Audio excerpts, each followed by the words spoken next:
今次呢條片會分享製作呢一個形狀嘅小手挽袋。剪裁布料嘅時候需要用到紙樣，我已經將個紙樣畫咗喺格仔紙上面。紙樣嘅尺寸已經包括咗縫份1cm，大家可以去資訊欄度揾返條下載連結。需要剪裁表布同埋裏布各2塊。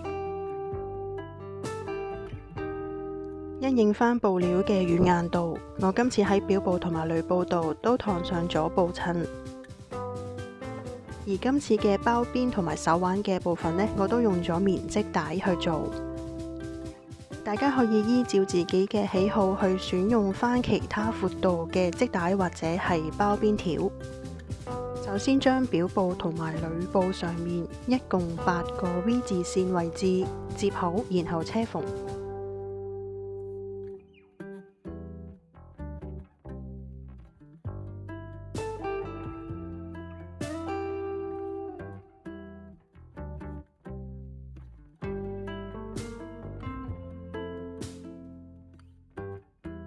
車好之後，將表布面對面放埋一齊，對準位置之後，用夾先固定，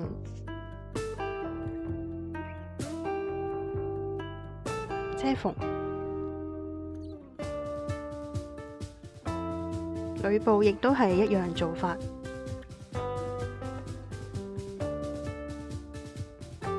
喺縫份上面剪牙口。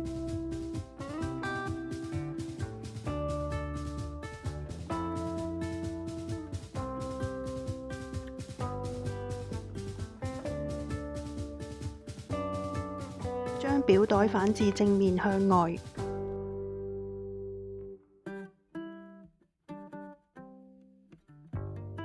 將裏袋套入去，對齊上布邊，用夾固定，將表袋同埋裏袋車埋一齊，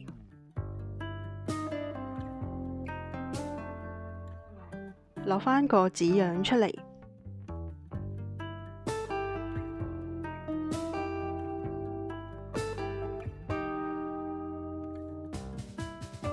跟住紙樣上邊呢4條線嘅位置，喺袋上邊畫返4個記號。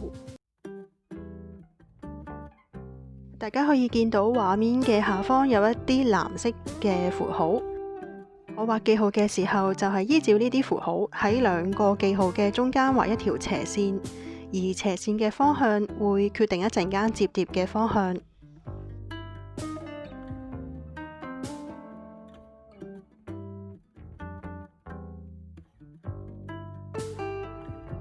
畫好記號之後，依照畫面左邊嘅呢一幅圖，去將剛才畫好記號嘅位置摺疊，然後固定。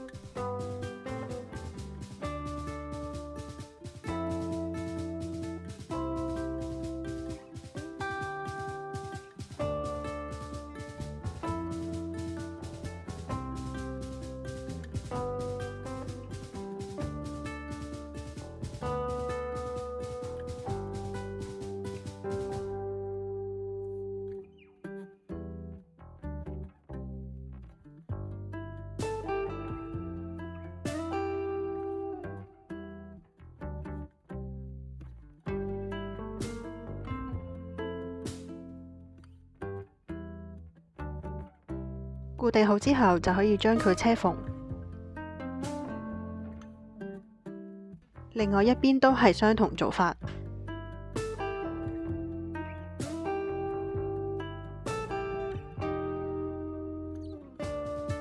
喺織帶上邊用水燒筆畫上中間線。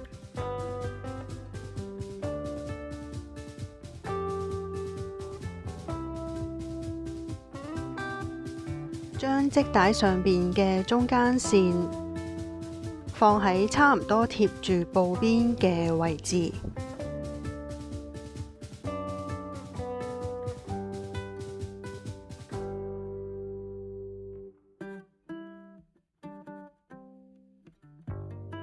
將織帶車上去。車好之後，將上半邊嘅織帶接落嚟，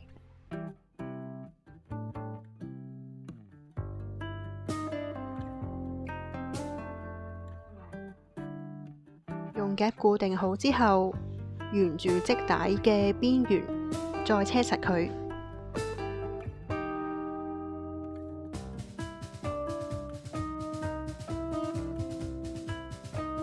另外一邊都係相同做法。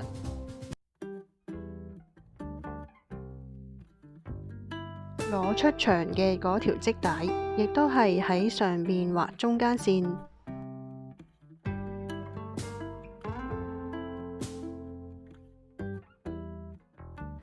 將頭尾車埋一齊。車埋一齊之後，再揾出織帶嘅中間點，再畫一條中間線。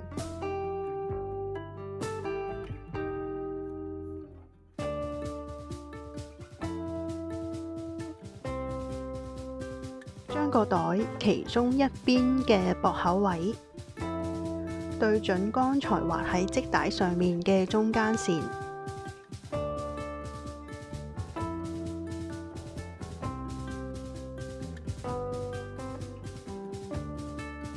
固定好之後，由中間點開始，向右同埋向左將織帶車上去。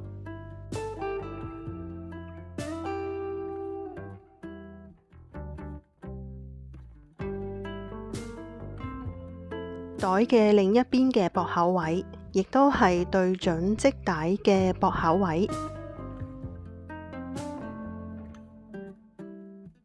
同剛才一樣，亦都係由中間開始向右，然後向左將織帶車上去，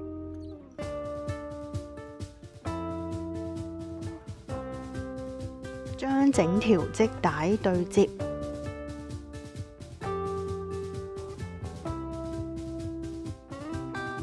用夾固定好晒之後，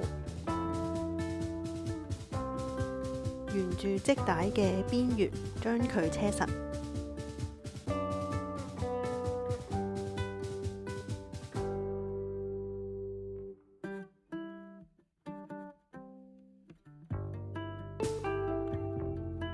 今次分享製作嘅呢個小手環袋已經完成啦。鍾意呢條片請俾個 like，想睇我其他分享嘅話，可以訂閱呢個頻道。